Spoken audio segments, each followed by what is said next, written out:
السلام عليكم ورحمة الله وبركاته. اللهم صل وسلم وبارك على سيدنا محمد أفضل الخلق وعلى آله وصحبه وسلم. عاملين إيه؟ بس يا نوسة جنى قعديها. والله قاعدة يا ماما والله. ماشي ما تشيلهاش. النهارده بقى يا جماعة هنودع الشقة. ازيكم يا جماعه عاملين ايه؟ متشكره قوي على كل الكومنتات اللي جات لي انا وزمزم، كلها قريتها وكلها جميله، ومتشكره جدا على ذوقكم وعلى قمه الكلام الجميل اللي انا سمعته وقريته.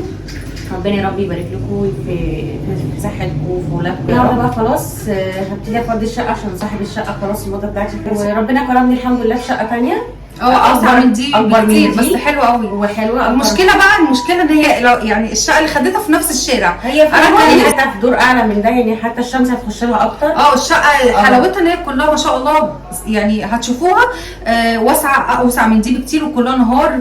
واهم حاجه مي الشبكه. لا الشبكه فيها الشبكه هنا عند مي. بص رايحه جايه خالص الشقه كلها ما فيش شبكه نت ولا مكالمات. انا في الدور الرابع اعلى، ربنا يعيني على السلم بقى عشان عندي مشكله ظهري. المشكله بقى ان انا كان نفسي اجيب لها الشقه عندي يعني جنبيه في المنطقه غاليه قوي. ما رضيتش بقى، فقلت لها خلاص يا مي. فهي المهم عامه شافت شقه هنا قريبه ليها، يعني مش هنحتاج بقى نجيب عربيات وحد يشيل لنا وبتاع. لا احنا يا دوبك هتفضي من هنا وتطلع على طول، هي العماره قدامها. وعلى بال بقى ما نلحق نخلص وفي تبديبات كده هنبقى ان شاء الله بوريها لكم في الشقه الثانيه. بس احنا الاول قلنا ايه، نفضي الاول المطبخ وبعدين نمسك بقى الاوض ونلم كل العفش. طبعا انا والله العظيم عايزه اقول لكم ان انا ما صدقنا فرشنا الشقه وخلصناها وبتاع ومشيت. ساعه ما كنا بنفرش الريسبشن والنيش بره تاني يوم على طول جات لها المكالمه ان هي لازم تسيب الشقه. هي كل دوت اصلا مي على امل ان هي هتجدد، هتقعد في الشقه وهتجدد، هيجدد لها العقد. بس طبعا طلب سعر اعلى من اللي هي كانت بتدفعه. فقلت لها خلاص بقى يا مي شوفي لك شقه ثانيه ولو كده يعني مش مشكله. فدلوقتي خليكم معانا كده ان شاء الله. هنفضي بقى المطبخ وننزل الحاجات دي كلها، المواعين، وجايبه كمان كراتين هوريها لكم دلوقتي. نزلت اشتريت كراتين واللهم صل على النبي. والشنط اللي قلتي لي عليها بتاعت الهدوم، الهدوم والملايات وحاجات الدولاب.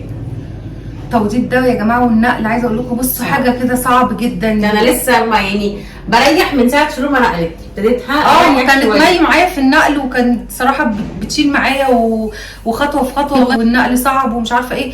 بصوا ما فيش شهر ولا شهر ونص هي اللي بتنزل عفشه، فمش مشكله قدر الله ما شاء فعل. واحنا النهارده بقى ايه، انا معاها بقى طبعا عشان طبعا معاها زمزم الصغيره مش هتعرف تسيبها، فايدينا بايدين بعض كده انا وهي، وهنلم الشقه كلها ونفضيها. وتابعوا معايا الفيديو للاخر وان شاء الله النهارده الفيديو يعجبكم. عايزه بقى كومنتاتكم وتعليقاتكم دعواتكم بقى بالله عليكم. خلاص تعالوا بينا بقى يلا نكمل. انا بصي يا مي انا هشيل الستيكر وانتي كراتين هناك اهي. خلاص ماشي هقفل لك انا. انت بقول لك ايه، انا هفضلك كلها ولا اسيب لك كام مواعين؟ لا سيبي لي الحاجات اللي انا هستعملها في خلال الكام يوم الجايين دول. بس فضي لي كل بقى الحاجات اللي انا مش بستعملها، يعني الاكروبال والبايركس والحلل واللي فوق واللي جوه. ماشي. انا 3/4 حاجتي والله يا جماعه، تقريبا كل حاجتي ما استعملتهاش. في المطبخ بستعمل حله حلتين 3 بالكتير. هو اللي انا من ساعه ما اتجوزت بستعمل. هو المطبخ اللي هناك نفس الخشب، هتاخدي معاكي المطبخ ده؟ ما هو انا مش هعمل مطبخ عموله جديد او مش هجيب حاجه جديده الا في شقه ان شاء الله، يعني شقتنا بتاعتنا احنا بقى الملك بتاعتنا ان شاء الله. طب هنشوف الموضوع ده بعد. ابتدي بقى انزل الحاجات دي كلها. طبعا انا جايبه لها كراتين واللهم صل على النبي، وكراتين كمان للسفره للنيش، لان الازاز ده كله هينزل الكاسات. ففي ليه كراتين معينه اللي هي المطوله دي عشان ما طبعا الكاسات ما تتكسرش معاها.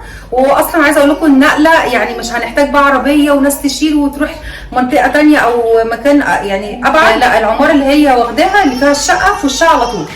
خلاص فاحنا دلوقتي يا دوبك المفروض ان هي خلاص تسلم الشقه على اخر الشهر، وفي تنظيف في الشقه الثانيه، وهنا المفروض تفضي الحاجه. فيا دوبك اليومين دول نلحق بس نشيل الحاجه كلها ونخلصها. ويلا بينا تابعوا معايا الفيديو للاخر، وان شاء الله النهارده يكون الفيديو يعني يكون بسيط كده وخفيف على قلبكم. ويلا بينا. يلا بينا نسمي الله ونقول بسم الله الرحمن الرحيم ونتوكل كده على ربنا. وزي ما انتم شايفين انا طبعا كنت لازقه هنا في المطبخ بتاع اختي ستيكر ساعه ايام ما كنت جددت لها المطبخ، حاجات كده بسيطه، عملت لها الورق اللي هو الحجري دوت الفوم، وكمان لزقت لها ستيكر اللون الابيض دوت اللي على الخشب. يعني حاجه كده كنا عايزين نعمل اي تغيير، حاجه كده تفتح المطبخ شويه. بس يلا الحمد لله قدر الله ما شاء فعل. انا دلوقتي هشيله. عايزه اقول لكم ان الستيكر على المطبخ الالمولتال بيطلع بكل سهوله، على الخشب صعب قوي بصراحه. يعني هو المطبخ بتاعها طبعا خشب، ومع الدهون ومع الوقت الفترات الطويله، هو طبعا بقاله دلوقتي حوالي بتاع سنه، فتراكم الدهون والحاجات دي طبعا هي ما عندهاش مي شفاط، ف بقى الستيكر صعب قوي ان هو يتشال. بصوا انا ريحت نفسي، رحت جايبه السلم وطلعت عليه عشان اعرف اجيب الحاجات اللي فوق دي، وكمان هشيل الستيكر بكل صوره كده من فوق، وابتدي بقى ان احنا نفضي المطبخ ونجهز بقى. طبعا نلم الخشب ونلم الهدوم ونلم كل العفش اللي في الشقه، علشان طبعا هي بقى تقدر تروح الشقه التانية، وان شاء الله خير يعني من عند ربنا. زي ما انتم عارفين ان انا لما كنت بوضب في الشقه عندها وفرشنا الريسبشن، والله العظيم انا ما كنت اعرف ولا انا ولا هي ان هي هتسيب الشقه. هي كل ده في اعتقاد ان مي حاطه في دماغها هي وجوزها ان هم هيجددوا الشقه، يعني هيجددوا العقد تاني ويشوفوا مثلا لو المبلغ بسيط في التجديد عادي، لكن هو على عليها بصراحه المبلغ خالص. فقالت بقى بعد كده هشوف شقه تانية في خلال اليومين دول، وتلحق بقى تنزل عفشها والحاجات دي كلها، ولو في مثلا توضيب في الشقه التانية لو هتلحق تعمله تمام خلاص. طبعا انا جيت بقى على طول لاني انا مش هقدر ان انا اسيبها. انتوا عارفين ان انا يعني دي اختي الوحيده، وانا طبعا ماليش اللي هي وهي ملهاش الا انا، وكانت معايا في توضيب الشقه والفرش والتغيير، فما ينفعش ان انا اسيبها خالص حتى لو ايه. انا ربنا اللي يعلم لما بكون بعمل حاجه بعملها يعني بجد من قلبي، حتى لو كان حد مش قريب مني، فانا دايما بسعد اللي حواليا، مش باخد كل حاجه لوحدي. عايزه اتكلم معاكم في نقطه، وهي النقطة دي بصوا يعني أنا بوجهها بصراحة لحد معين، لأن أنا طبعا عارفة كلامكم كله على راسي، وانتوا طبعا بتحبوني وكل الكلام دوت، بس في بعض الناس مش بتحب الخير لغيرها.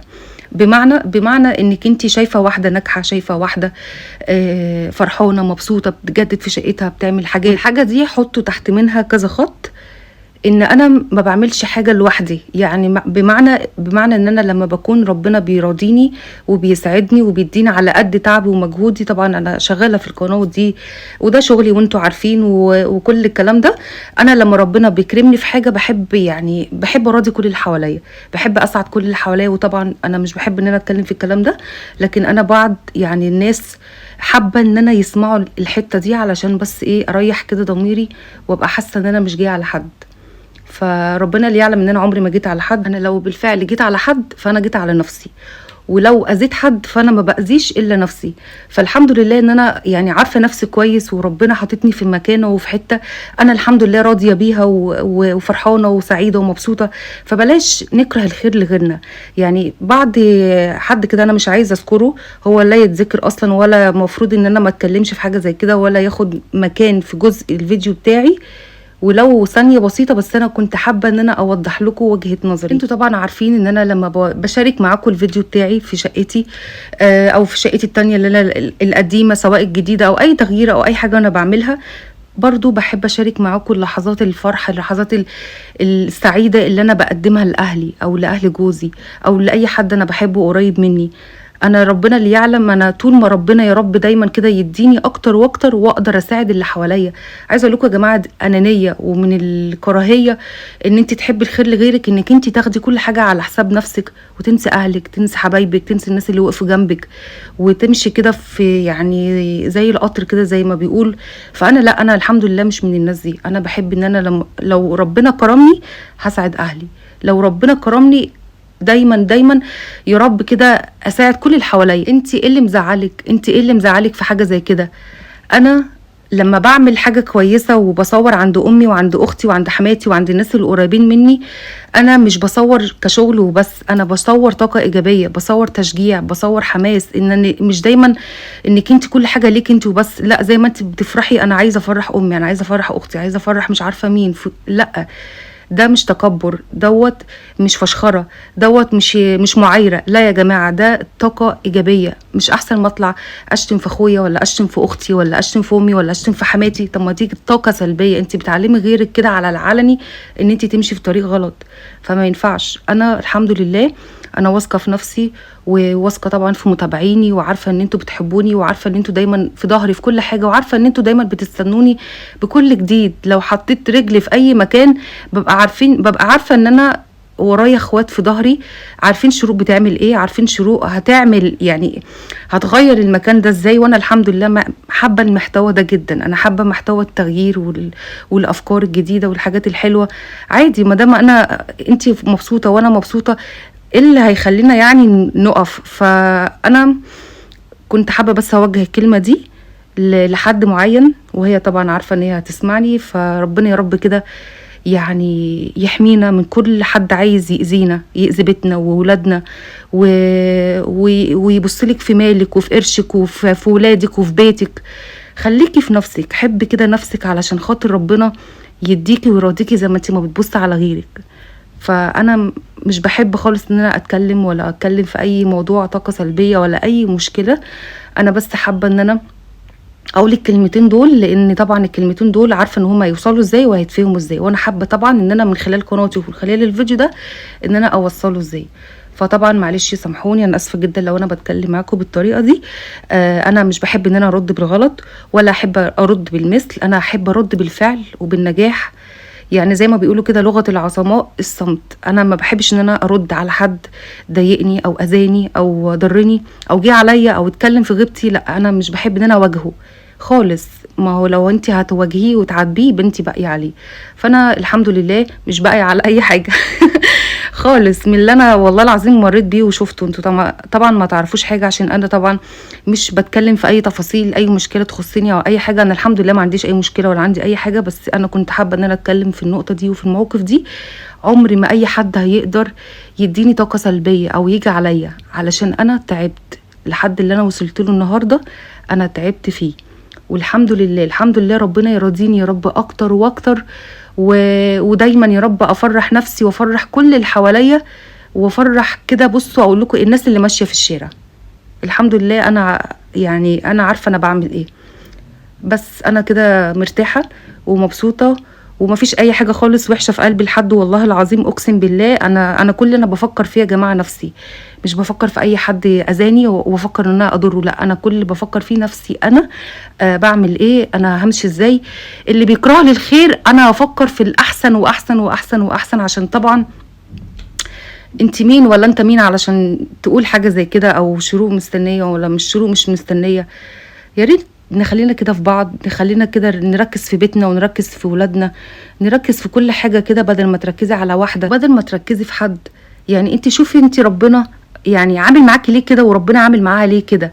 طبعا احنا ما بنسالش ربنا في حاجه زي كده، بس انا ربنا رضاني خلاص، ما بصش لغيري.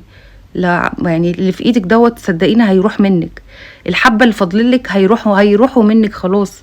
فمش هيبقى فاضلك غير الفرجه، انك انت تقعدي تتفرجي عليا او على غيري. عامه انا بتكلم على العموم.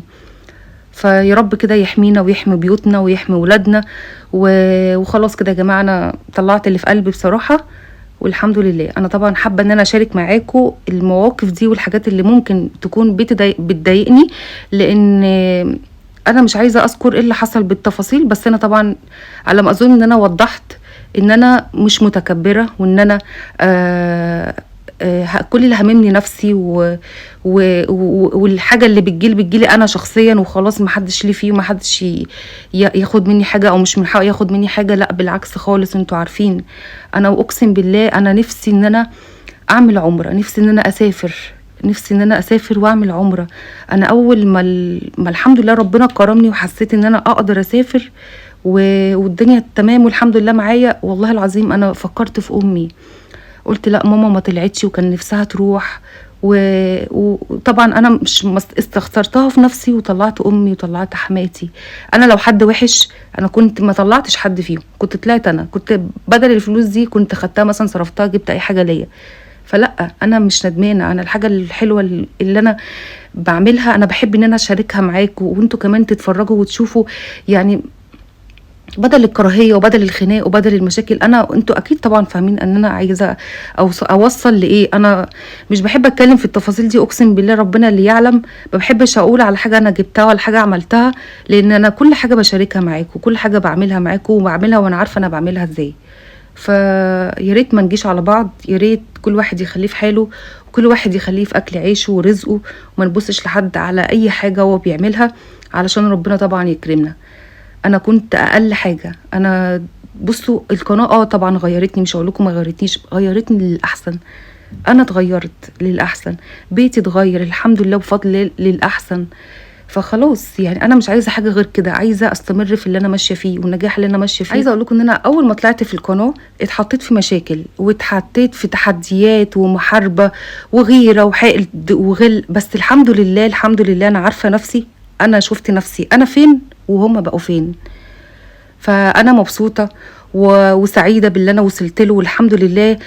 دايما دايما يا رب كده ابقى قد الثقه اللي انتم مديهاني وعلى قد الثقه. وانا والله العظيم يا جماعه ربنا اللي يعلم ان انا فعلا بجد القناه دي مش عاملاها واكل عيش وبس، لا وحب كمان. انا بجد بحبكم وبحب متابعيني وبحب افكاركم وبحب ان انا اشارك معاكم كل حاجه حلوه.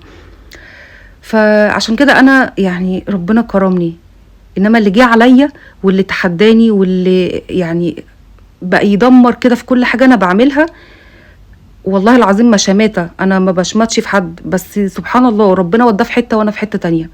بس انا مش هقول حاجه تانية غير كده. يا ريت نركز في كل حاجه احنا بنعملها. وانا عن نفسي مش هتكلم الا على نفسي، انا مركزه في اللي انا بعمله وعارفه انا بعمل ايه. وانتوا طبعا عارفين يعني عقل الشروق وعارفين اخلاق الشروق وعارفين كل حاجه عني الحمد لله. انا مش هتكلم عن نفسي كتير، انتوا عارفين. فانا مش عايزه اي حاجه من الدنيا غير بس سعاده بيتي وسعاده بناتي وجوزي وامي ونفسي وكل الناس اللي حواليا اللي بتحبني. مش عايزه اي حاجه غير الخير. فالحمد لله انا طلعت كل اللي في قلبي ومعلش بقى لو انا كنت دوشتكم، بس انتوا طبعا اخواتي وعارفه ان انتوا هتقدروا الشروق وعارفه ان انتوا هتسمعوا الشروق وهتواسوا الشروق. فربنا يا رب كده يخليكم ليا وما يحرمنيش ابدا ابدا منكم. طبعا انتوا شايفين انا بعمل ايه في الفيديو. طبعا جبنا الكراتين، نزلت جبت كراتين ولما صلى على النبي بقى بدات ان احنا ننزل في المواعين والحاجات اللي فوق دي كلها. طبعا طقم الشاورما ده هي طبعا ما كانتش بتستخدمه، رافعاه فوق على المطبخ. عايزه اقول لكم كله تراب، بس انا مش هغسل حاجه هنا، هنغسلها بقى ان شاء الله في الشقه التانية. تمام. عملت كرتونه للطقم التيفال وكرتونه تانية للحاجات اللي هي الالمونيا والصواني والحلل وكل الحاجات دي. ما بقاش الا طقم طبعا اللي هناك ده اكرو بايركس، هشيله دلوقتي احط في كرتونه مع كل الازاز ومع كل الصيني. مي عندها ما شاء الله اكرو بايركس وعندها البايركس. هو في طقمين بيبقى بايركس واكو بايركس، فهي طبعا شايلهم وراكناهم كده في الادراج زي ما شفتوا، ما بتستعملهاش خالص. بس انا قلت لها بقى يا مي بصي الحاجات بعد كده اللي انت هتستخدميها هي اللي تكون قدامك، لان الحاجات اللي انت ما بتستخدمهاش ورميها قدامك دي هتصدر لك طاقه كده سلبيه وهتحس ان هي مكركبه لك الدنيا. وطبعا الشنطه دي كلها الاستيكر بقى، المطرح اللي انا شيلته من على الحيطان وجيت اشيل الاستيكر اللي هنا ده تحت الوحده دي.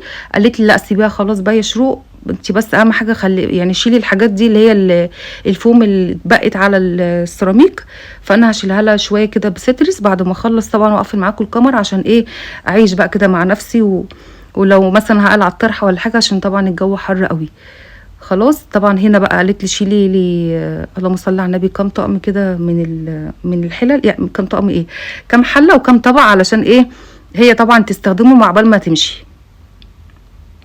بس جبت بقى الكرتونه دي وهلمي بقى فيها الاكرو بايركس وكل الحاجات دي. ربنا بس كده يا رب يقدرنا ويعيننا. طبعا دعواتكم معايا وايديكم معايا انتوا كمان. انا بحب افكاركم وبحب تشجيعكم وبحب خوفكم عليا. وعايزه اقول لكم الفتره اللي جايه بقى خلاص كده انا مش هتشوفوني غير على اليوتيوب وعلى الفيسبوك بس. خلاص انا شلت اي حاجه من دماغي وشلت كل حاجه. انا اي منصه انا كنت فيها انا يعني عارفه ان الناس كتير قوي كانت خايفه عليا وقالت لي يا شرو لا خليكي في المحتوى بتاعك وفي اليوتيوب وخليكي معانا بفيديوهاتك الجميله وتشجيعك وما تاثريش معانا. انا طبعا عمري ما اقدر ان انا اثر عليكم ولا اقدر ان انا اغيب عنكم خالص. ربنا اللي يعلم. اقسم بالله انا اليوم اللي انا ما بنزلش فيه فيديو ببقى عامله ازاي، ببقى حاسه ان انا ناقص لي حاجه. بس كل اللي انا استفدته ان انا قربت ليكوا واتكلمت معاكوا وعرفت قد ايه فعلا بجد يعني انتوا فعلا بتحبوا شروق. لما بتشوفوا شروق في موقف بتنصحوها، بتشجعوها، يعني بصوا انتوا فعلا بجد معايا في كل حاجه حلوه. ربنا يا رب يديمكم نعمه في حياتي ويخليكم ليا.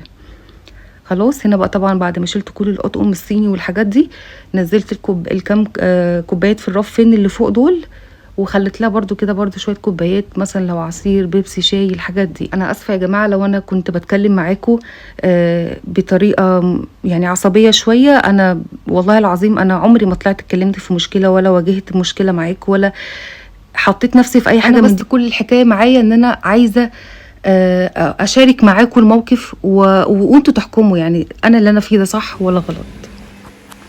طبعا يا جماعه بقى عايزه اقول لكم ان احنا خلاص فرشنا الريسبشن والحاجات دي كلها. هنرجع تاني ننزل النيش تاني ونفك النيش وننزل الكاسات ونظبط بقى الدنيا. عايزه اقول لكم بقى ان شاء الله الفتره اللي جايه دي عبال ما ننقل برضو علشان الانتريه ما يتبهدلش، ممكن نعمل ايه، ممكن نعمل كسوه للانتريه بتاع مي علشان ما يتبهدلش معاه ولا اي حاجه.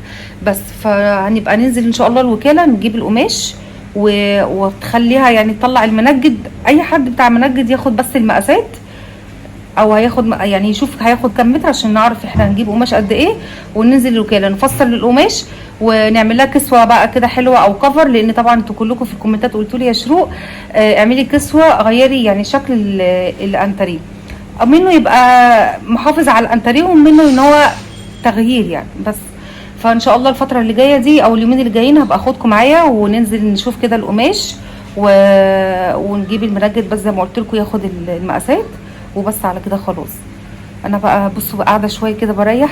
ما عملت لي فنجان قهوه عشان انا دماغي مصدعه. عايزه اقول لكم يا جماعه بجد التعذيب يعني العزال ده صعب جدا بصراحه. والناس بقى اللي كانت بتقول لنا غيروا الدهان وغيروا الحاجات دي كلها، خلاص يا جماعه مفيش ولا تغيير دهان ولا اي حاجه. هي الشقه كلها هتنزل وخلاص هنسيبها. وان شاء الله بقى هبقى اخدكم جوله كده في الشقه اللي مي خدتها، حلوه قوي على فكره ومريحه. ربنا يا رب يبارك لها فيها. وبس على كده نظبط بقى الدنيا وتابعونا بقى، خليكم معانا كده وتعليقاتكم وافكاركم دايما معايا. انا طبعا اي حاجه بعملها بذوقكم وارائكم، وعارفه ان انتوا طبعا بتحبوني وتحبوا اختي واكيد طبعا عايزين لنا الخير. فان شاء الله كده الفتره اللي جايه خلينا معايا ورتال عند ماما علشان الاثنين مع بعض هنا اهو واحنا بنشيل وبنعمل. فبيمتلكوا بقى مين رتال، بيخلونا احنا متلهين في اي حاجه وينتهزوا الفرصه بقى ويقعدوا معاها هي. فعشان بس هي ما تتعبش وما توقعش منهم فانا مخليه رتال عند ماما وجنى هنا معايا في ايدي نبقى خفاف كده. خلاص كده يا جماعه احنا فضلنا الكراتين. ده طقم الحاجات اللي هي الازاز والصين والحاجات دي كلها بقى طلعناها بره. ما بقاش بقى الايه كام حاجه بس كده انا سايبها لها كام حله وعلى كام طبق الحاجات اللي هي هتستخدمها بعدين يعني. فما رضيتش ان انا اشيل كل الحاجات دي. خلاص الحاجات دي انا سبتها والحاجات دي خلاص قفلتها. ده كده كان فيديو النهارده وان شاء الله كده تتابعوا معايا الفيديوهات اللي جايه على خير في حفظ الله واشوفكم في فيديو جديد على خير. وبس كده انا عايزه اقول لكم ان انا اتسلقت خلاص في المطبخ. فبس كده حطوا لي بقى لايكات كتير او على فيديو النهارده وتعليقاتكم وكومنتاتكم الجميله دي اللي دايما بتفرحني وبتسعدني ودايما انتوا معايا خطوه في خطوه. ما سبتونيش في الشقه لما كنت بنقل وبعزل وبنقل في حاجتي، واختي برده ما سابتنيش. فانا ما اقدرش ان انا طبعا ان انا اخر عليها ابدا. وبعدين انا وهي مالناش الا بعض ف ايد على ايد بتساعد. خلاص اسيبكم بقى في حفظ الله واشوفكم في فيديو جديد على خير. مع الف سلامه.